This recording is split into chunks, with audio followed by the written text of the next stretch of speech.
আসসালামু আলাইকুম রহমতুল্লাহি ওয়া বারাকাতুহু।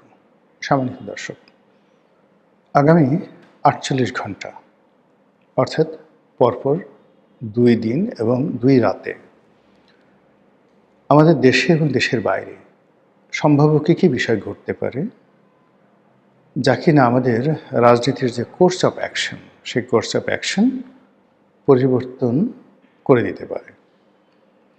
সেই বিষয়গুলো নিয়ে একটি আলোচনা করার চেষ্টা করব। তার আগে দৃশ্যমান যে খবর, সেই খবরগুলো বলে নেই। প্রথমে ইসলামাবাদে যে আমেরিকা এবং ইরানের মধ্যে শান্তি আলোচনা চলছিল, সেটি ভেস্তে গেছে। আমেরিকার প্রতিনিধি দল আমেরিকা চলে গেছে, ইরানের প্রতিনিধি দল ইরানে চলে গেছে এবং তারা এখনো পর্যন্ত নেতিবাচক কোনো কথা বলেননি। যে কথাগুলো বলেছেন মার্জিত। ইরান বলেছেন যে আমেরিকা যে বিশ্বাস করব, সেই বিশ্বাসের কোনো হেতু ছিল না, কারণ ছিল না। তারা আলোচনার সময় তাদের কথাবার্তা, আচার-আচরণ দ্বারা আমাদেরকে আশ্বস্ত করতে পারেননি যে তাদেরকে বিশ্বাস করা যায়। অন্যদিকে আমেরিকা যে কথাগুলো বলেছেন, সেই কথাগুলো যে এই যুদ্ধের মাধ্যমে তারা যে বিষয়গুলো পাননি, আউট অফ দেয়ার অ্যাচিভমেন্ট, সেই বিষয়গুলো তারা এখন এই শান্তি আলোচনা অন্তর্ভুক্ত করেছেন এবং তারা দাবি দাওয়া পেশ করেছেন। মানে যেমন তাদের টাকা ছেড়ে দিতে হবে, হরমুজ প্রণালীতে তাদের যাকে বলা হয় একছত্র আধিপত্য থাকবে। তারপর তাদের যে পরমাণু কর্মসূচি, এই পরমাণু কর্মসূচি তারা চালাবে এবং কোনো রকম বাধা বিঘ্ন ছাড়া।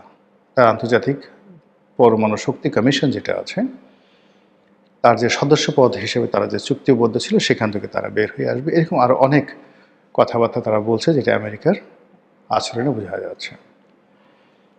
অন্যদিকে ইসরায়েলের অবস্থা খুবই গুরুতর।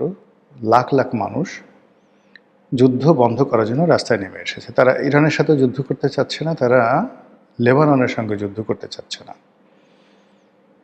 এবং এটা ইসরায়েলের জন্য এই প্রথমবার এই যে নেগোসিয়েশন, সেই নেগোসিয়েশনে রীতিমতো একটা অবমাননাকর পরিস্থিতি তৈরি করা হয়েছে।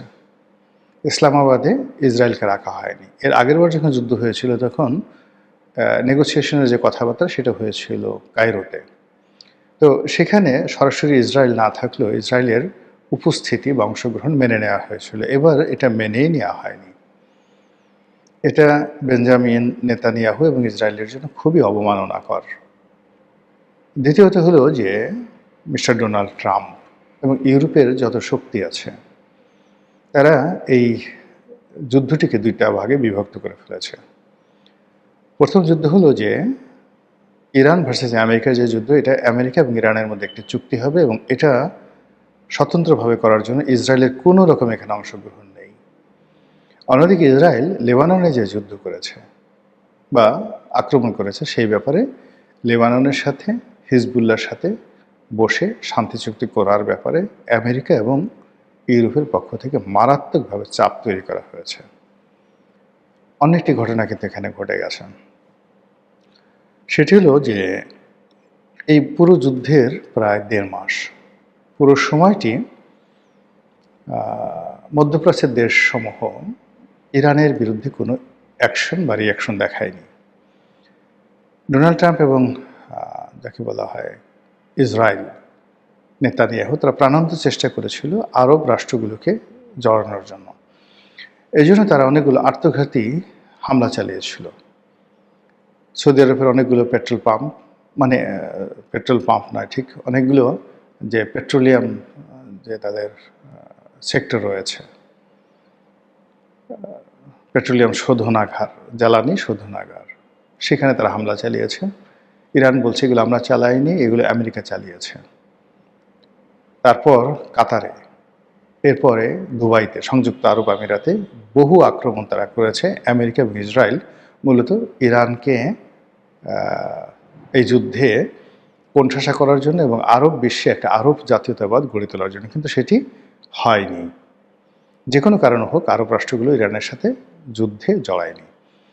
কিন্তু যখন এই শান্তি আলোচনা হচ্ছিল, যুদ্ধবিরতি হলো, তখন হঠাৎ করে সংযুক্ত আরব আমিরাত, যেটাকে আমরা বলি ইউএই, তারা ইসরায়েলের সাথে মিলে এই লেবানন আক্রমণ চালিয়েছে। এটি মূলত মধ্যপ্রাচ্যের রাজনীতিকে আগামী 48 ঘন্টার জন্য মারাত্মক জটিল করে তুলেছে। আপনারা জানেন যে সংযুক্ত আরব আমিরাত এবং সৌদি আরব, এই দুটো শক্তিধর রাষ্ট্র, দুটোই ইসরায়েলের বন্ধু, দুটোই আমেরিকার বন্ধু, কিন্তু এই দুটোর সাথে আবার ব্যক্তিগত সম্পর্ক একেবারে অহিনুকুল সম্পর্ক। তো সেক্ষেত্রে এই যে লেবাননে সংযুক্ত আরব আমিরাতের যে আক্রমণ, এটি মধ্যপ্রাচ্যের রাজনীতির সমস্ত হিসাবকে আগামী 48 ঘন্টায় এলোমেলো করে দিয়েছে। এবার আমেরিকার ব্যাপারে আসি।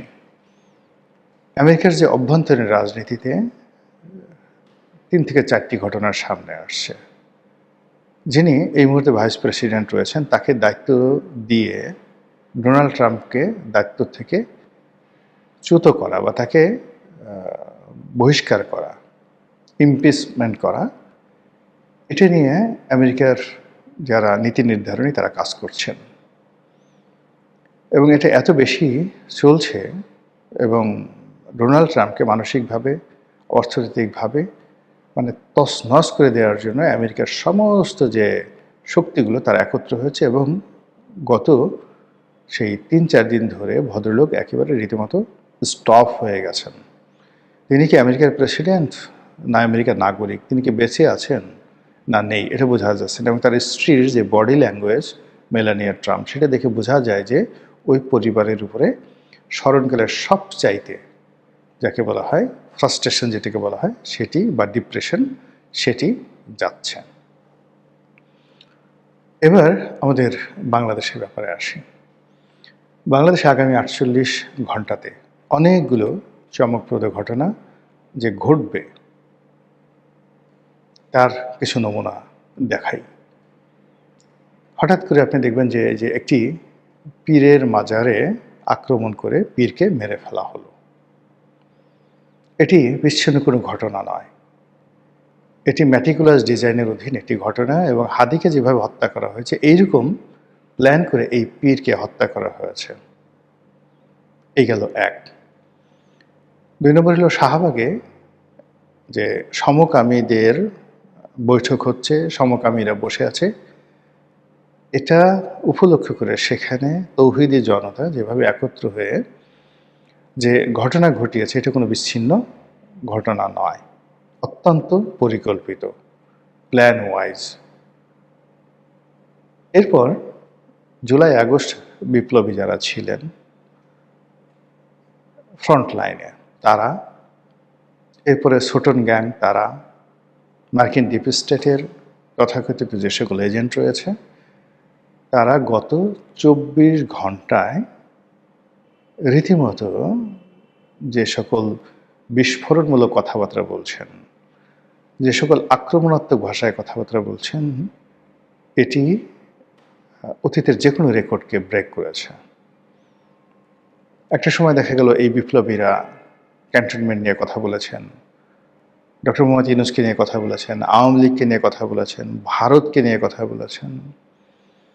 আর এ সকল কথাবার্তা বলার ক্ষেত্রে তাদেরকে দেশের বাইরে থেকে বিভিন্ন ইউটিউবার তারা ইনফ্লুয়েন্স করত।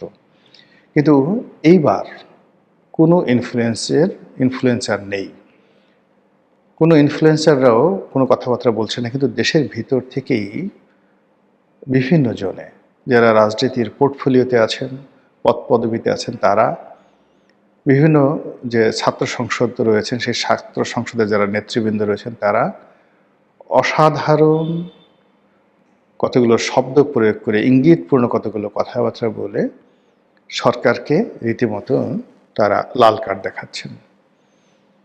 এই কাজ করলে সরকার পতন হবে, এই কাজ না করলে এই হবে। সরকারকে পাসপোর্ট করার জন্য, পাসপোর্টের মেয়াদ বৃদ্ধি করার জন্য নির্দেশ দেওয়া হয়েছে বিপ্লবীদের পক্ষ থেকে। আর ভারত থেকে যে হেলিকপ্টার আসবে না, সে কথা তাদেরকে স্মরণ করিয়ে দেওয়া হয়েছে। তো এই যে ঘটনাগুলো ঘটে চলছে, তার সঙ্গে সঙ্গে তেলের সমস্যাটা বাড়ছেই। সরকার প্রাণান্ত চেষ্টা করছে কথা দ্বারা, বার্তা দ্বারা, এবং এই সময়টিতে মানে সরকার এখানে যে স্যাক্রিফাইস করছে, তেলের দাম না বাড়িয়ে প্রতিদিন প্রায় ২,০০০ কোটি টাকা ভর্তুকি দিয়ে বাজার নিয়ন্ত্রণ করার যে চেষ্টা সরকার চালিয়ে যাচ্ছে, কিন্তু কাজ হচ্ছে না। পেট্রোল পাম্প কেন্দ্রিক যে এলাকাগুলো রয়েছে সেখানকার জনজীবন তছনছ। গাড়ি, মোটরসাইকেল শত শত, হাজার হাজার, কোথাও ২ কিলোমিটার, কোথাও ৪ কিলোমিটার, কোথাও ৫ কিলোমিটার, সেইগুলো তারা অপেক্ষা করছে। রাস্তাঘাট, অলি গলিতে গাড়ি শুধুমাত্র তেলের জন্য বসে আছে।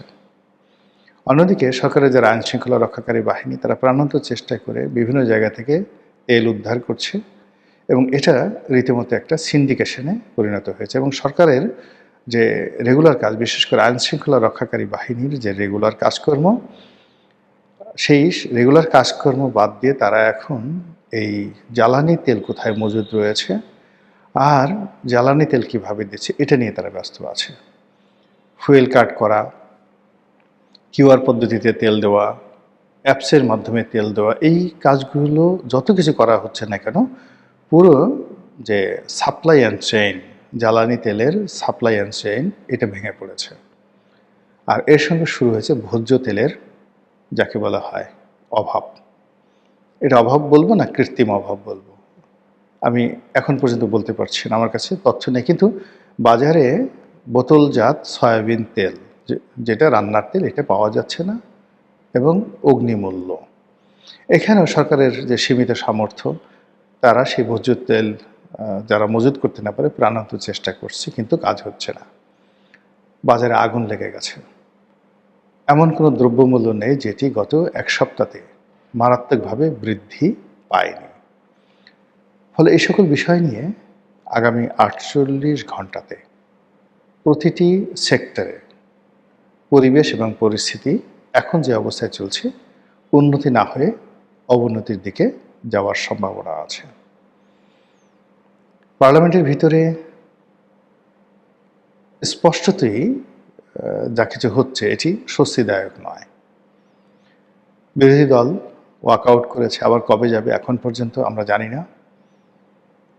জামাতের সভাপতি তিনি সরকারি দল সম্পর্কে ভীষণ রকম আপত্তিকর কিছু কথাবার্তা বলেছেন, এবং সেই সকল কথাবার্তায় যে তাদের যে বিশ্বাস, আস্থা, সম্পর্ক সরকারি দলের সাথে তারা আশা করেছিল বা আমরা আশা করেছিলাম, সেই জায়গা থেকে তারা বিচ্যুত হয়েছে, এবং তাদের যে দাবি দাওয়াগুলো রয়েছে সেই দাবি দাওয়াগুলো তারা রাজপথ আদায় করবে।